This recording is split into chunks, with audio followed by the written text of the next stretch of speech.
여러분 안녕하십니까? 오늘의 미국 위켄드 에디션 강희신입니다. 로스앤젤레스는 다시 추워졌습니다. 저도 지금 겨울 코트를 입고 있는데요.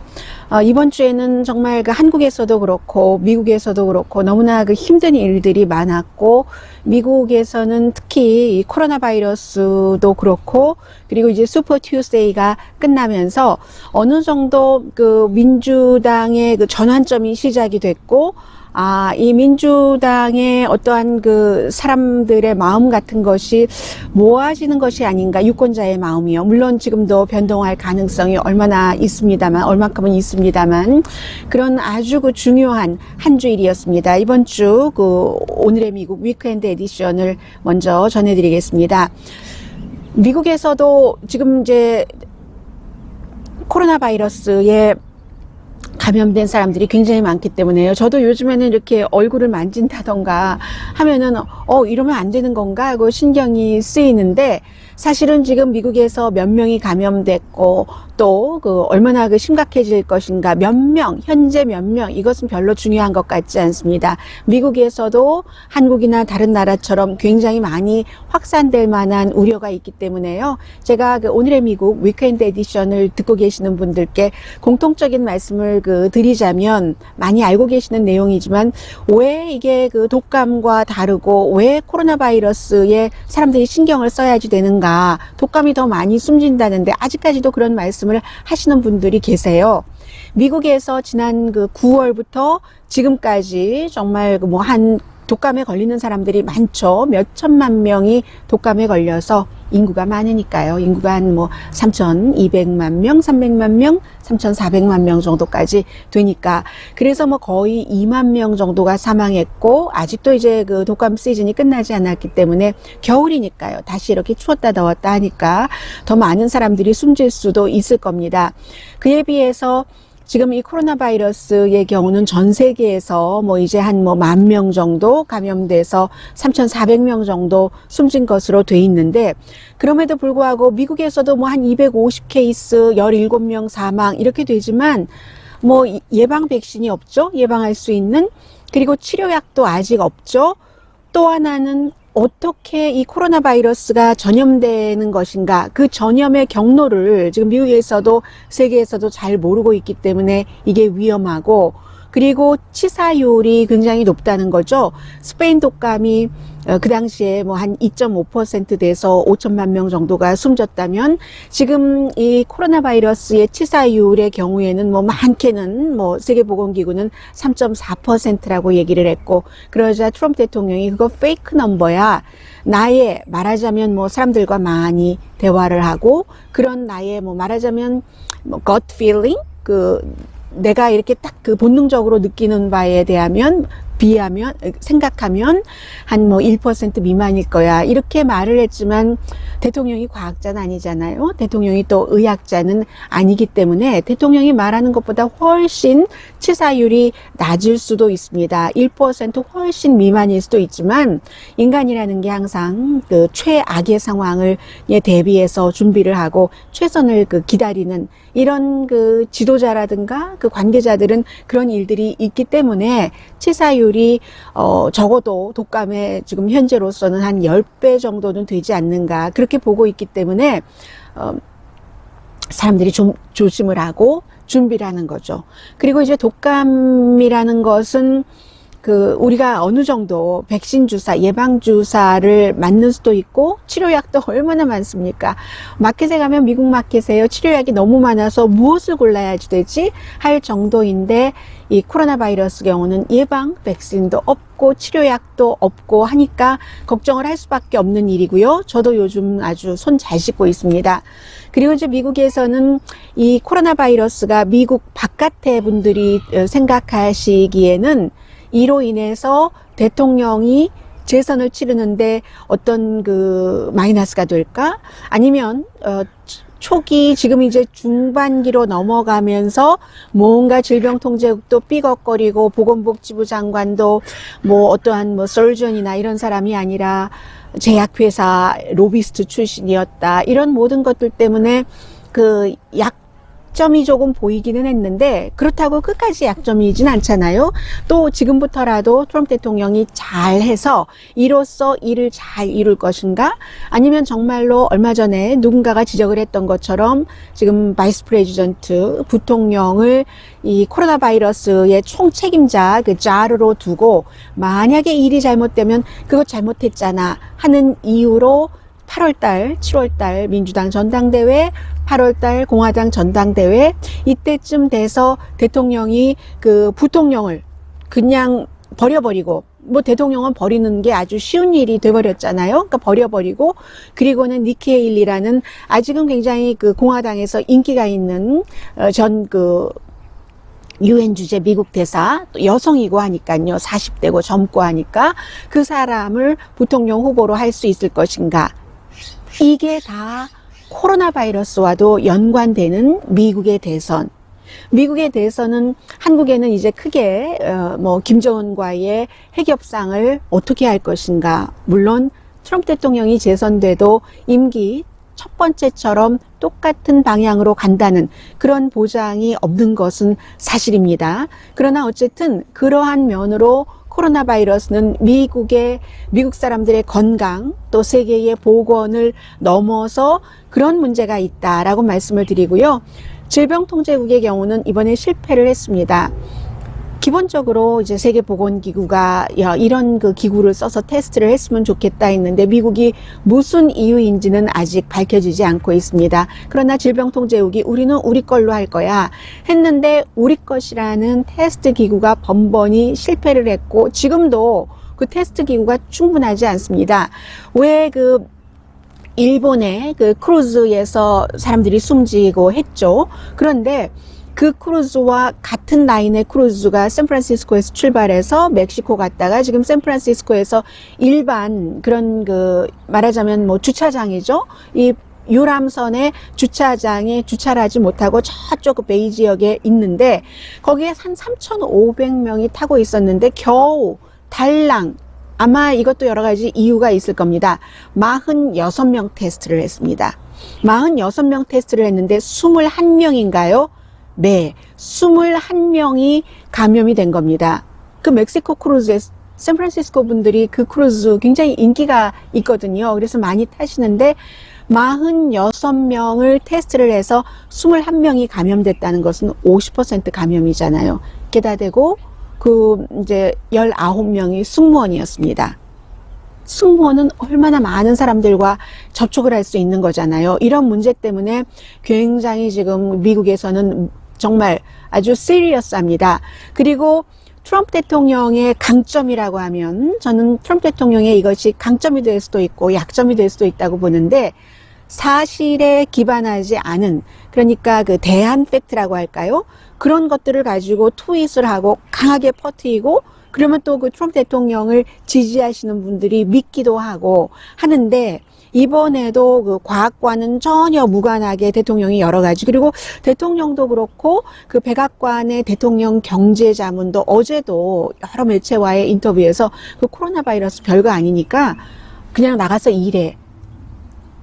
세계적인 과학자, 의학자들의 권고는 그게 아니잖아요.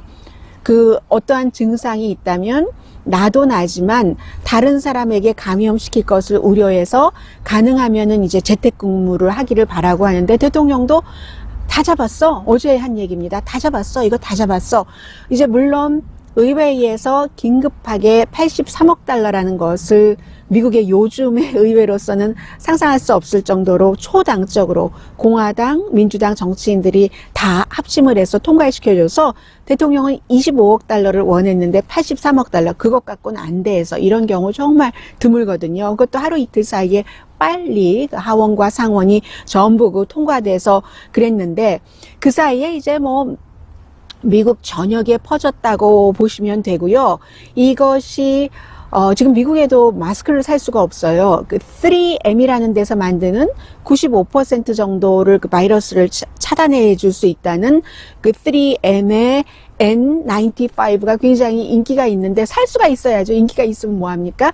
지금 3M이 미국뿐만이 아니라 전 세계의 다른 공장에서도 전부 한국에서 무슨 뭐 어떤 일부 회사가 마스크를 열심히 만드는 것과 똑같은 일을 지금 미국에서도 하고 있고요.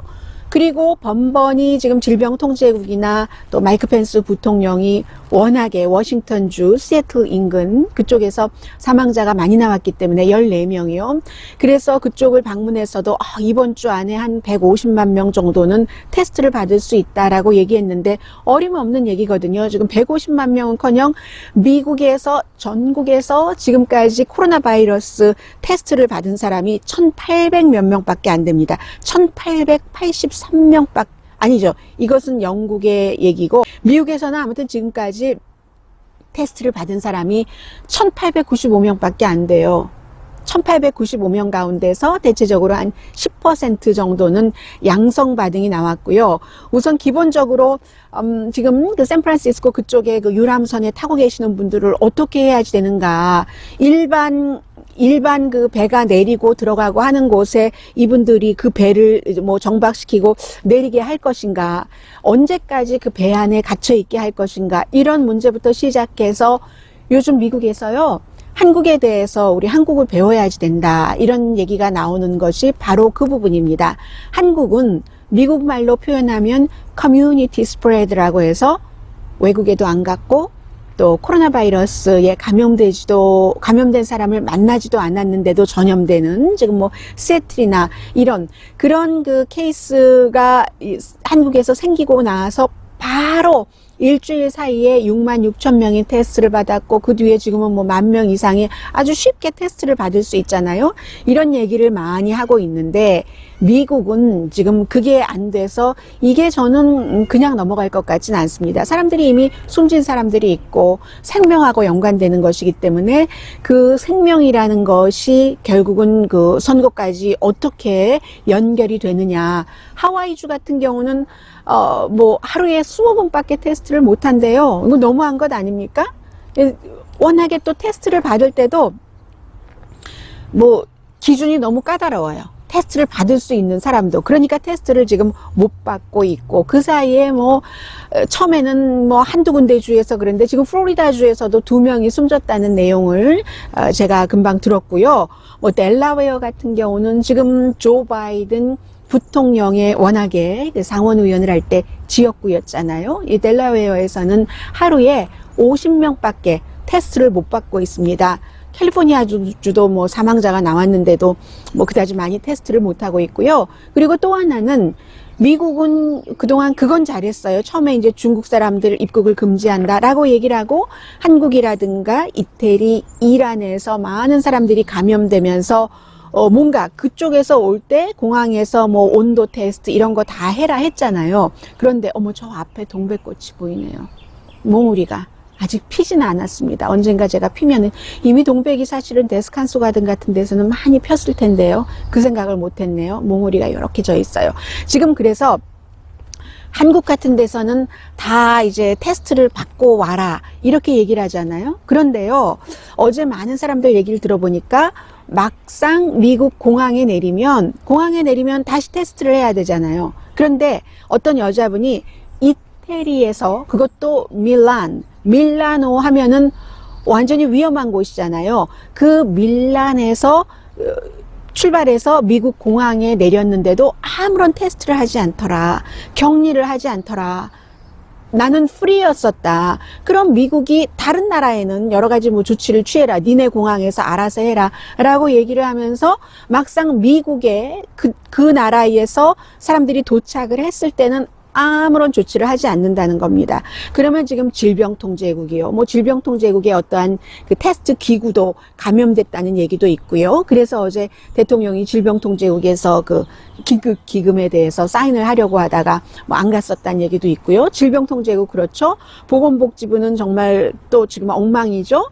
그래서 이제 그 또 부통령을 이 책임자로 만들어 놓고 부통령이 어떤 그 일을 할 때 그 보건복지부 장관 얼굴은 또 보이지도 않고 게다가 대고 그 공항에서 하는 이런 일들은 세관국에서, 관세국에서 관장을 할 수도 있는데, 그 관세국에서도 지금 그 밀란, 그 이태리에서 오는 사람들에게도 아무런 그 조치를 취하지 않는다. 이거 미국 굉장히 그 문제가 있다는 얘기입니다. 그리고는 백악관 사람들은 지금 계속 TV쇼에 나와서 아무 문제 없어. 일하러 가. 그거 감기야, 감기. 그게 바로 얼마 전에 미국 사람 개인이 가장 영광스럽게 받는 상을 받은 러쉬 림보가 본인의 쇼에서 맨날 하는 얘기입니다. 날마다 하는 얘기인데, 날마다 왜 그런 얘기를 하는가? 이 러쉬 림보 같은 사람은 이미 본인이 정치인이 아니지만 트럼프 대통령과 운명을 같이 하기로 했기 때문에 그렇게 해서 돈을 버는 사람이에요. 이 사람은 자신의 그 몸값을 올리고 그러는 사람이기 때문에 어떻게 해서든지 이 코로나 바이러스 이 사태를 축소시키려고 하고 있습니다. 그게 지금 백악관에서도 하는 일이고요. 그러니까 그 감기야, 아무것도 아니야 라고 얘기를 하면 그 전문가들은 감기랑 코로나 바이러스는 달라.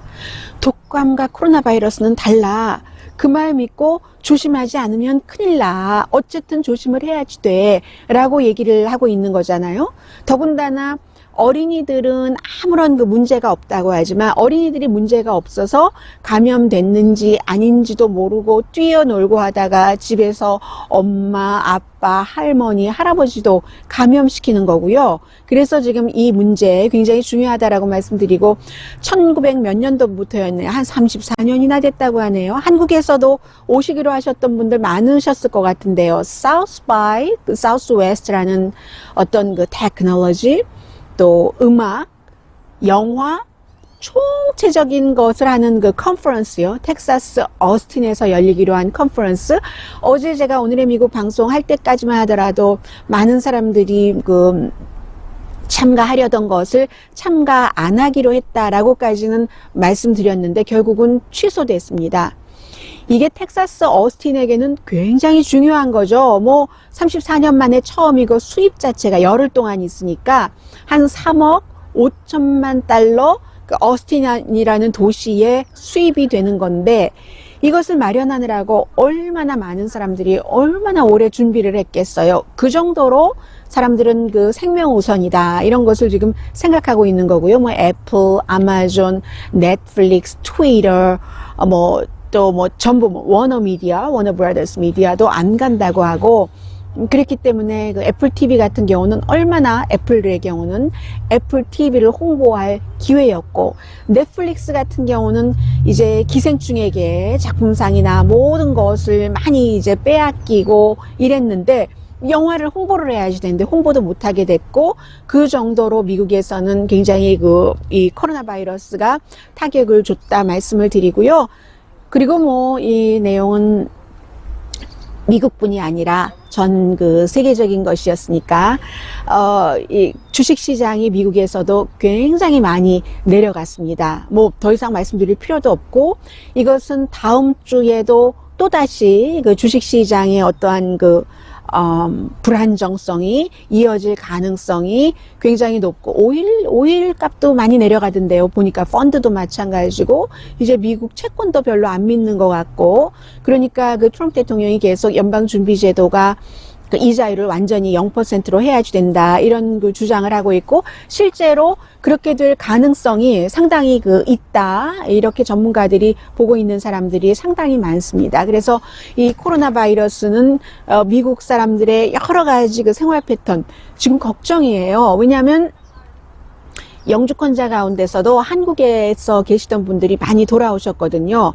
트럼프 대통령이 언제 어떻게 또 갑자기 한국 사람들 오지 못한다 이렇게 얘기할지도 모르고 하니까 돌아오셨고 또 이미 여행 같은 것을 많이 안 하기 때문에 미국에서도 여행객도 줄어들고 우선 기본적으로 언론사의 경우에도요 관광사, 관광회사, 항공회사 또 무슨 뭐가 있죠? 관광회사, 항공회사, 식당, 선물 가게 광고가 다 안 돼요.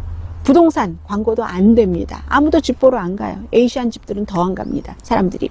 그런 일들이 많다 해서 이 경제도 굉장히 큰 문제가 될 것 같기도 해요. 왜냐하면 지난번에 이 코로나 바이러스가 시작되고 나서 제가 이코노미스트를 상당히 그 신뢰를 하는데, 이코노미스트가 그 다른 매체에 비해서 뭐 과장됐다던가 뜬금없다던가 이런 보도를 잘 안 합니다.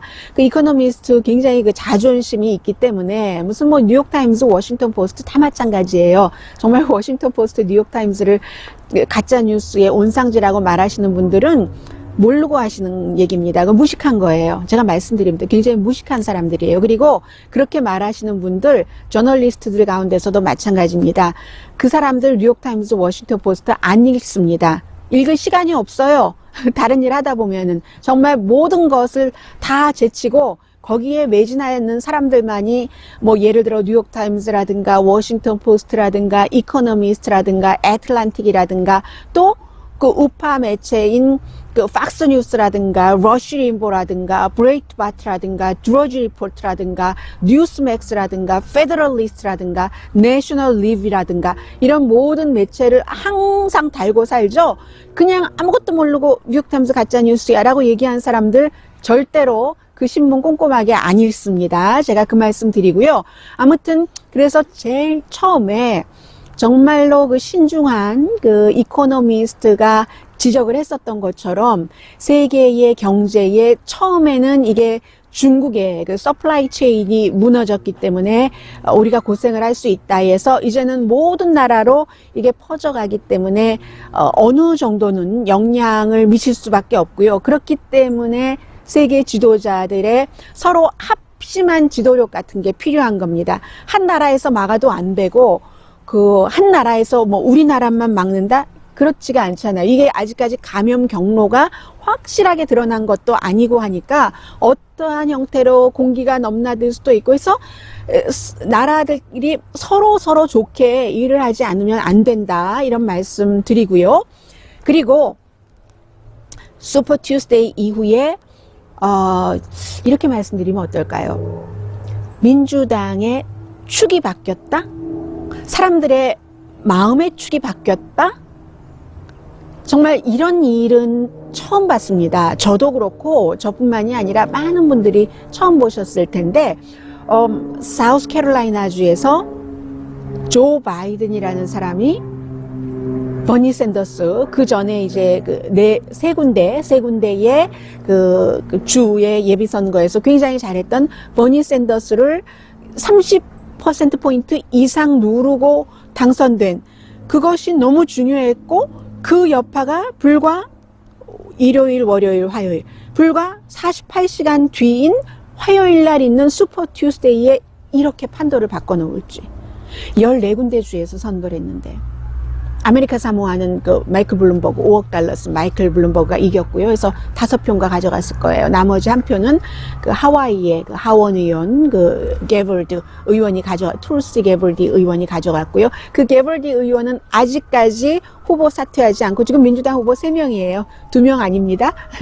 3명인데 그렇게 슈퍼 투스데이의 판도를 사우스캐롤라이나주의 예비 선거가 바꿔놓을지 상상을 하지 못했습니다. 그러니까 축이 흔들렸다 이렇게 말씀을 드리는 거고요.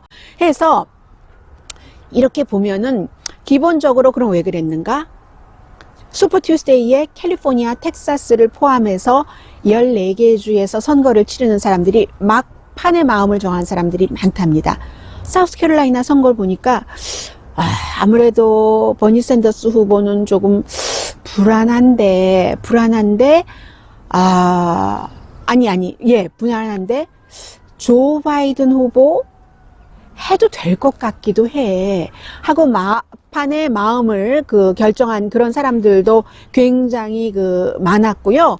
그리고 이제 남부 지역에서 아프리칸 아메리칸 표를 조 바이든 후보가 많이 받았는데 이것은 거의 순전히 버락 오바마의 힘입니다.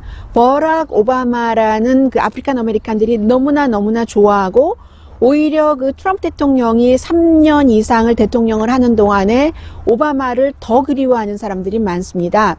그리고 심지어는 공화당에서도 온건한 사람들은 그래도 대통령은 역시 대통령스러워야지 돼라고 생각하는 사람들도 있습니다. 물론 트럼프 대통령을 좋아하는 공화당의 뭐 85%라고 하는 그런 분들은 트럼프 대통령을 굉장히 좋아하지만, 트럼프 대통령을 좋아하는 사람들이 대통령의 인품이라든가 여러 가지 뭐 인격이라든가 국격을 대변하는 그런 것을 좋아하는 건 아니거든요. 그런 모든 것들이 대통령으로서의 갖춰야지 될 캐릭터라고 생각을 한다면, 이제 굉장히 많은 사람들, 특히 민주당은 더욱더 버락 오바마라는 전 대통령을 그리워하게 됐고, 오바마가 선택한 사람이라면 부통령으로 이 사람을 밀어주자 했기 때문에 사우스캐롤라이나주에서 그렇게 조 바이든도 상상하지 못했을 정도로 많은 사람들이 조 바이든을 선택을 했고, 그리고는 또 그런 것도 있죠. 실제로 뭐가 막 어수선하다기보다는 뭐가 막 활발하게 시끄러운 것 같았는데, 막상 투표하러 가는 사람들은 버니 샌더스 후보를 지지하는 젊은 사람들보다는 나이 든 사람들이 많고, 뭔가 혁명적인 변화보다는 온건한 변화, 그리고 그 혁명적인 변화를 두려워하는 것도 있지만, 미국의 이번에 대해서는 거의가 트럼프 대통령을 이기느냐 못 이기느냐이기 때문에, 트럼프 대통령을 이기기 위해서는 여러 가지 이유에서 조 바이든이 더 적합하다고 생각하는 사람들. 그런데 조 바이든이 맨날 말실수나 하고 토론도 잘 못하고 너무 나이브하고, 사우스캐롤라이나주에서도 무대 위에 시스터도 있고, 이 사람이 아주 가족과 가까운 사람이거든요. 시스터도 있고 와이프도 있는데 뭐 바꿔 부른다던가 뭐 이런 여러 가지 실수를 너무 많이 하는 거예요. 그래서 불안했던 사람들도 마음을 마지막에 바꿔서, 아니야, 역시 샌더스보다는 바이든이, 다른 게 아니라 트럼프 대통령을 이기기가 쉽다니까 하고 그렇게 선택을 굉장히 많이 했고요. 해서, 그리고 캐릭터가 있죠. 조 바이든 후보는 어쨌든 처음부터 지금까지 점잖고 화합을 하고 뭔가가 분열돼도 뭐 붙여갈 수 있을 것 같고, 그에 비해서 샌더스 후보는 타협 같은 것을 별로 하지 않는 그런 사람이기 때문에 확장성은 없죠. 확장성은 없지만 그를 지지하는 사람들은 너무나 지지를 하기도 하고 해서, 어찌 보면 저 하늘을 날아다니는 외로운 독수리? 아니면 독수리보다 조금 더 강하죠. 버니 샌더스 후보가. 외로운 늑대? 이런 외로운 늑대나 외로운 독수리가 갖고 있는 야성, 변치 않는 독단성 같은 것들이 버니 샌더스의 강점이기도 하고 또 약점이기도 하고, 바이든 후보는 이렇게 보면은 뭐 사람 좋고 정치인으로서 그렇게 사람 좋다 소리 듣는 사람이 없는데 정말 독특해 라는 얘기는 듣지만, 그래 너는 누구야? 알겠어. 오바마가 당신 백인 나이 들고 하는 의정 활동 경험도 굉장히 많은 당신을 선택한 것을 보면 당신이 뭔가 아주 좋은 면이 많다는 것을 알겠어. 그런데 막상 당신의 정책은 뭐지? 당신은 누구지? 하는 것을 지금부터 이제 전당대회 전에 계속 중간중간 예비선거가 치러지잖아요. 다음 주 화요일에도 5군데에서 예비선거가 치러지는데, 바이든 후보는 그런 것들을 보여줘야지 되고, 아무튼 이번에 당의 어떤 기득권 세력들이 바이든 후보가 사우스캐롤라이나주나 또 이 슈퍼 투스데이에서 이겨줌으로 인해서 굉장히 안심을 하게 됐고요. 그리고 나서 민주당이 바로 뭉쳤죠.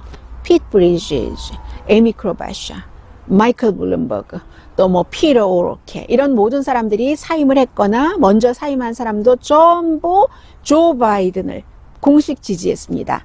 버니 샌더스는 민주당이 아니니까요. 그리고 이 모든 사람들도 다 버니 샌더스보다는 조 바이든이 트럼프 대통령을 누를 가능성이 높다고 보는 것이고, 물론 일부는 같이 이제 토론도 했고 했던 일부는 뭔가 정치적인 미략 같은 것도 있을 수 있습니다. 그래서 엘리자베스 워렌 후보 같은 경우는 본인이 사퇴한다고 발표는 했지만 누구를 지지한다고는 조금 생각을 해봐야지 되겠다. 버니 샌더스를 지지하는 측에서는 엘리자베스 워렌이 버니 샌더스를 지지해 주기를 원하지만, 엘리자베스 워렌으로서는 또 당에서 시키는 일도 있고 당과 화합을 해야지 되는 일도 있고 여러 가지 자신의 정치 미래도 있지 않겠어요? 그래서 아직까지는 그 결정을 조금 미뤘고요. 지금 대의원 숫자가 1991표를 가져야지 후보가 되는 거거든요. 그런데 조 바이든 후보가 664표, 그리고 버니 샌더스 후보가 573표, 그 밖에 이제 나머지가 뭐 64표, 62표, 엘리자베스 워렌, 피트 부리지지 그렇게 돼 있는데, 제가 이 대의원 수, 그리고 마이클 블룸버그도 대의원을 갖고 있고 다른 뭐 에이미 크로바샤도 대의원을 갖고 있고 하니까 이미 갖고 있는 대의원 숫자가 있는데 사임을 한 그 후보의 경우 그 대의원은 어디로 가는가. 그리고 요즘 뭐 많이 얘기를 하잖아요. 컨테스트 컨벤션이라고 해서 만약에 1991표를 못 받을 경우에 이 후보를 어떻게 정하는가. 그 부분에 대해서는 제가 내일 이제 그 2020 미국 대선 그 시간에 좀 자세히 전해드리겠습니다. 내일은 제가 가능하면 이제는 그 후보들이 거의 그 분명해 보이니까 버니 샌더스 그리고 조 바이든 도널드 트럼프 대통령에 대해서 좀 포괄적으로 말씀을 드리려고 해요. 그리고 나중에 또다시 어느 순간이 되면 이 사람들의 이슈는 따로따로 말씀을 드리려고 하고, 내일은 제가 아마 한 2개 정도 이 클립을 여러분들께 유튜브를 통해서 올려드릴 겁니다. 그런데요, 사실은 그 민주당에서 그 버니 샌더스가 다 죽었었던, 정말 잘한 게 하나도 없어요. 제가 볼 때 캠페인도 못했고, 뭐 돈도 많이 모으지 못했고, 토론도 못했고, 말 실수는 누구보다 많이 했고, 그런데 왜 사람들이 조 바이든을 그 사우스캐롤라이나주에서 그렇게 많이 지지를 했는가? 그 부분에는요, 짐 클라이번이라는 아프리칸 아메리칸 민주당 하원에서 뭐 넘버1 랭킹에 있는 이 사우스캐롤라이나가 지역구인 하원 의원의 역할이 너무 컸습니다. 근데 여기에는 또 아름다운 스토리들이 많이 있어요. 그런데 제가 여러분들과 늘 차를 마시면서 2시간, 3시간 얘기할 수 있는 사람도 아니고 하니까 잠깐씩만 전해드릴 수밖에 없는데, 그 점이 어떤 때는 참 아쉽기도 합니다. 이 짐 클라이번이라는 그 하원 의원이 아프리칸 아메리칸인데 사우스캐롤라이나주에서 2월 29일에 예비선거가 있었는데 2월 26일에 친구의 장례식에 갔습니다. 교회에서 트리니티 학교였던가요? 아무튼 교회 계열의 어떠한 곳에서 가서 거기서 얘기를 해야지 되는데, 그 당시에 노트도 없었고요, 뭐 적어놓은 뭐도 없었고 하는데, 딱 그 교회에 갔는데 어떤 나이 드신 올드 레이디가 짐 클라이번 의원을 막 이렇게 불러서, 나 정말 고민된다. 이게 우리가 민주당으로서는 지금 트럼프 대통령을 누르는 게 아주 뭐 거의 유일한 목적인 겁니다. 나 정말 너무 걱정된다. 누구를 며칠 뒤에 투표해서 뽑아야 될지 모르겠다. 그냥 당신이 아직까지 공식적으로 얘기하고 있지 않는데 나에게만 이렇게 속삭여 달라. 정말 whisper 이렇게 속삭여 달라. 그리고 사실은 커뮤니티는 당신의 그 생각, 목소리가 너무 필요한데, 이 올드 레이디가 그러더래요.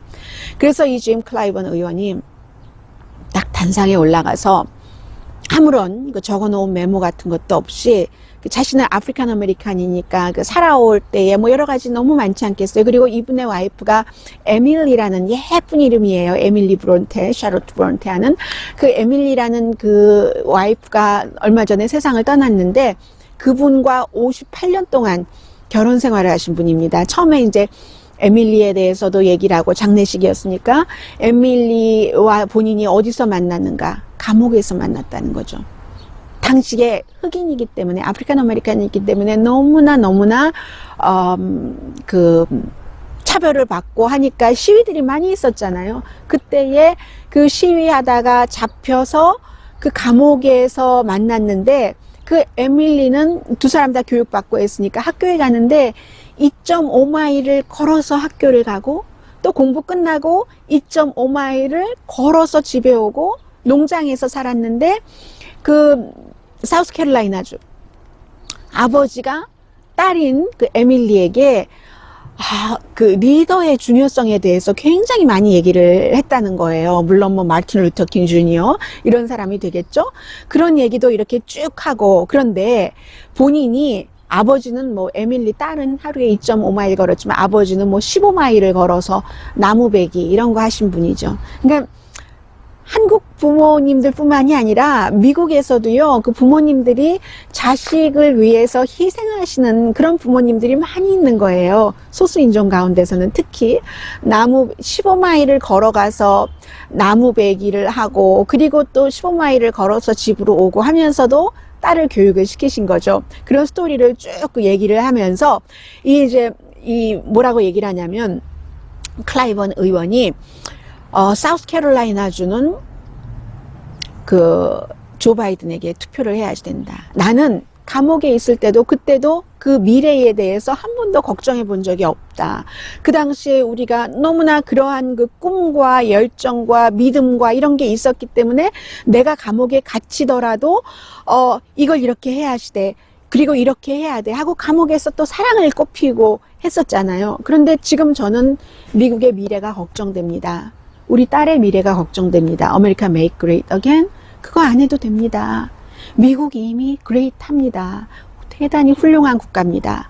그 대단히 훌륭함을 대신 누구에게나 공평하게 나눠주고 쉐어할 수 있는 그게 필요한 겁니다. 교육에 있어서, 건강보험에 있어서 이런 얘기를 하면서 제가요, 조 바이든을 좀 잘 알거든요. 그러려면 지금 조 바이든을 뽑으셔야지 됩니다.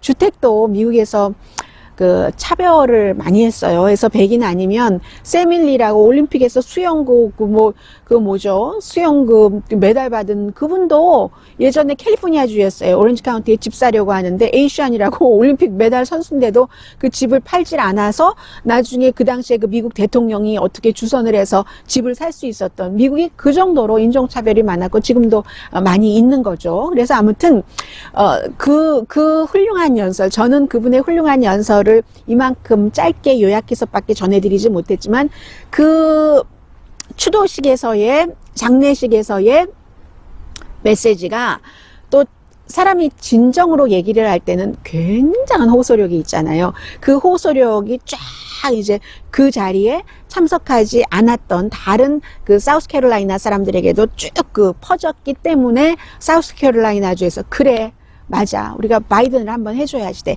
하고 그렇게 왔고, 그리고 그게 또 슈퍼 투스데이까지 연결이 됐다 하는 겁니다. 그래서 지금 제가 볼 때는요, 그 버니 샌더스가 됐던 조 바이든이 됐던 두 사람 가운데 한 사람이 민주당의 대통령 후보가 되겠죠. 그럴 때 이제 두 사람 가운데 한 사람이 민주당 후보가 되고 나면은 그때는 이제 버락 오바마라는 전 대통령이 등장을 할 겁니다. 이 사람이 등장을 해서 저는 말을 할 게 대강은 짐작이 되거든요. 오바마가 얘기할 때 샌더스도 애국자고 바이든도 애국자다. 다만 서로의 방법 같은 것이 다를 뿐이다. 샌더스의 지지자건 바이든의 지지자건 민주당은 함께 뭉쳐서 트럼프의 또 다른 4년을 막아야지 된다. 이렇게 연설을 할 겁니다. 그렇게 연설을 하는데 그 메시지는 그게 되겠죠. 누가 지금으로서는 후보가 될지 모르지만 누가 되더라도 우리는 뭉쳐야지 된다. 이런 얘기를 할 것이라고 생각이 되고요.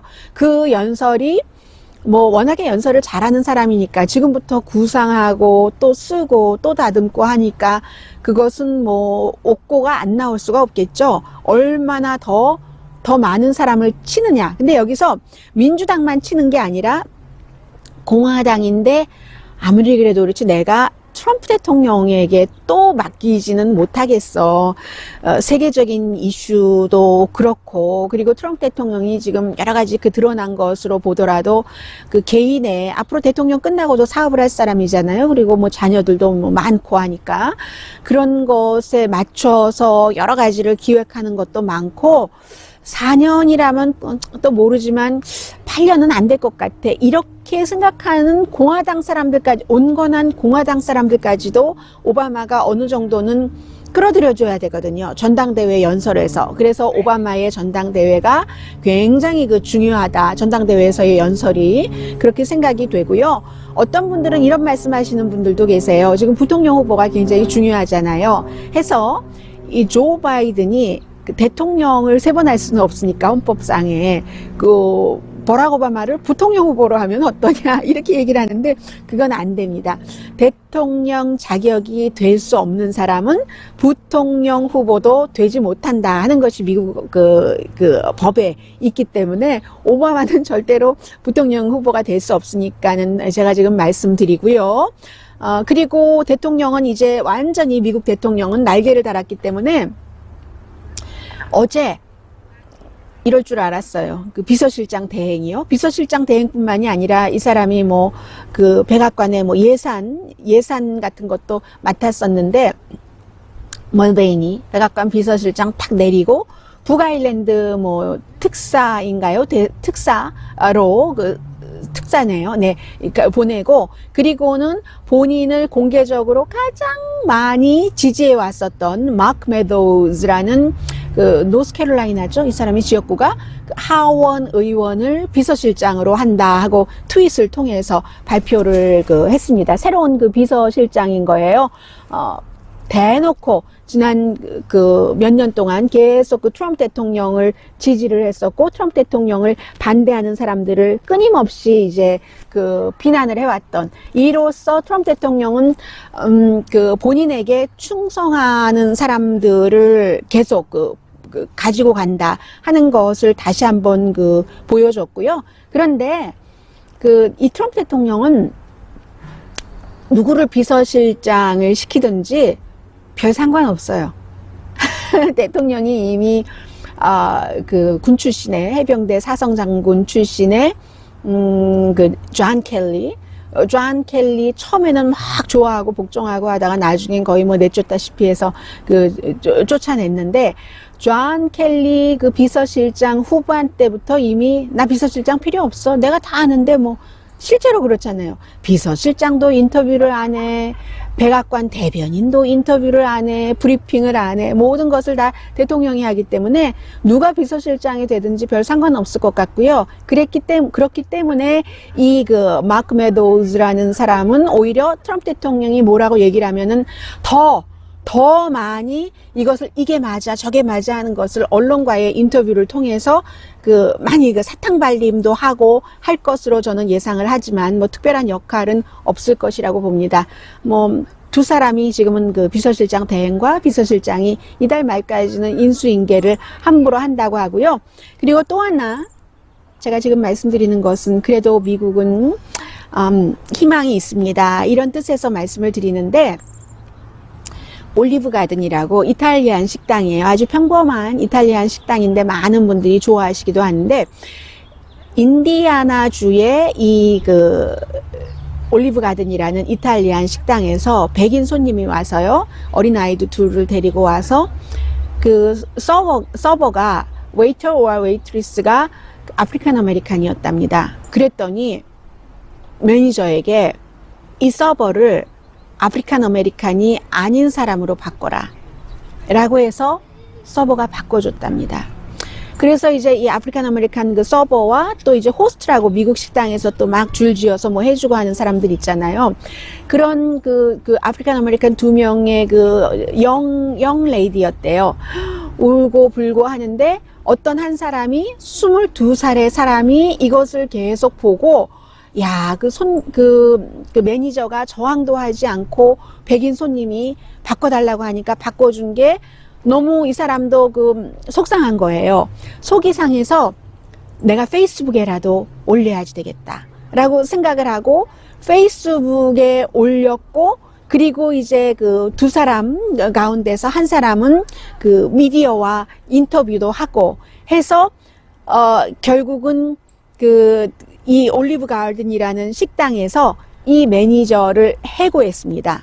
아직까진 그만큼 이 부당한 일을 봤을 때 인권에 관해서 이것을 아니다 하고 소리를 지를 수 있는 그런 사람들도 있고, 본인들도, 왜냐하면 이 22살의 사람이 매니저가 거부하지 않고 그 서브를 바꿔주는 것을 봤을 때 너무 본인은 슬펐대요. 나중에도 저 젊은 아프리칸 아메리칸 호스트와 서버가 울면서도 본인들은 또 일을 해야지, 가정에 젊은 사람들이었는데 보탬이 되니까 울면서도 일하겠구나, 저 상처가 계속 남아있겠구나 라는 것을 생각하면서 내가 아무 일도 없이 내가 당한 것 아니니까 그냥 이렇게 생각한다면 본인도 너무 마음이 불편할 것 같더래요.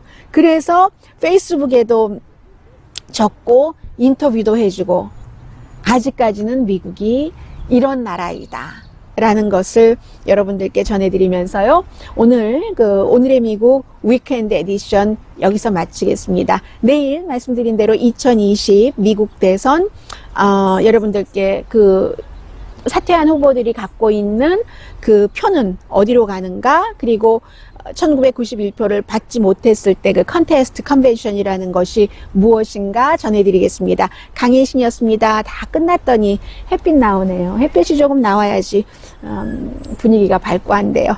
네, 내일 다시 뵙겠습니다.